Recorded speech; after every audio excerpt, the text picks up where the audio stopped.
আরজিকর ঘটনায় মুখ্যমন্ত্রীর কুশপুতুল চালিয়ে প্রতিবাদ মিছিল করল খড়িবাড়ি সিপিআইএম এবং বামপন্থী ছাত্র সংগঠন। এদিন খড়িবাড়ি বিডিও অফিস থেকে বিক্ষোভ মিছিল করে থানঝোড়া মোড়ে গিয়ে শেষ হয় এই মিছিল।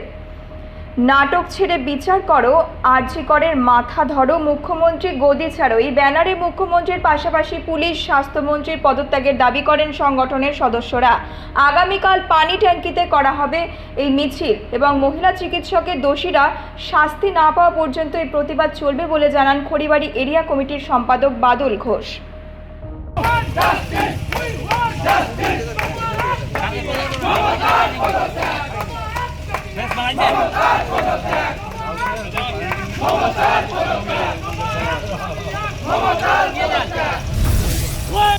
আমাদের আজকে মেইন কর্মসূচি হচ্ছে সেই আরজিকর হাসপাতালের যে দুর্ঘটনা মহিলাকে নিয়ে যেটা করেছিল সেই নিয়ে আমাদের এর আগে আমরা নাগরিক হিসেবে করেছি।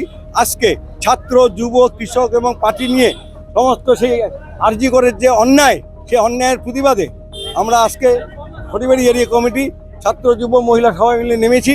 মেইন দাবি একটি মাত্র, মমতা ব্যানার্জির আজকে স্বাস্থ্যমন্ত্রী, মমতা ব্যানার্জি পুলিশ মন্ত্রী, অথচ পশ্চিমবঙ্গের খাদ্যমন্ত্রী জেলে দুর্নীতির দায়ে, পশ্চিমবঙ্গের শিক্ষামন্ত্রী জেলে, তাহলে কেন স্বাস্থ্যমন্ত্রী এবং পুলিশ মন্ত্রী জেলে যাবে না দুর্নীতির দায়ে?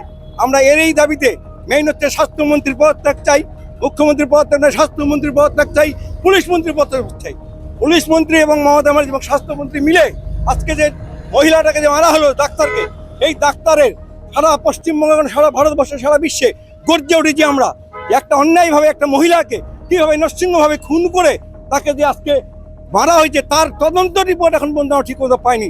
মমতা ব্যানার্জি বলেছিল যে আমরা আরও 4 দিন টাইম যাচ্ছি, কিন্তু এই 5 দিনের মধ্যে যে টাইমটা পেয়েছিল সেই টাইমের মধ্যে সমস্ত কিছু রোবাট করে দিয়ে আজকে সিবিআইকে দিয়েছে। সিবিআইও টালবানা করছে তার বিরুদ্ধে, এবং রাজ্য সরকার এবং কেন্দ্র সরকার যে সিবিআই, তাদের বিরুদ্ধে আজকে আমাদের প্রতিবাদ।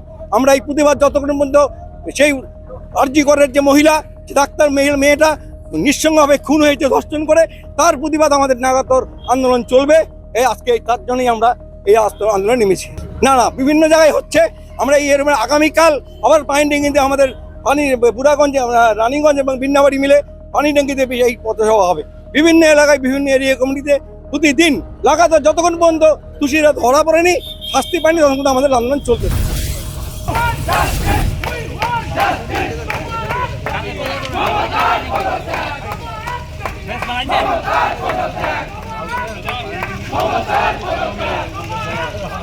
মমতার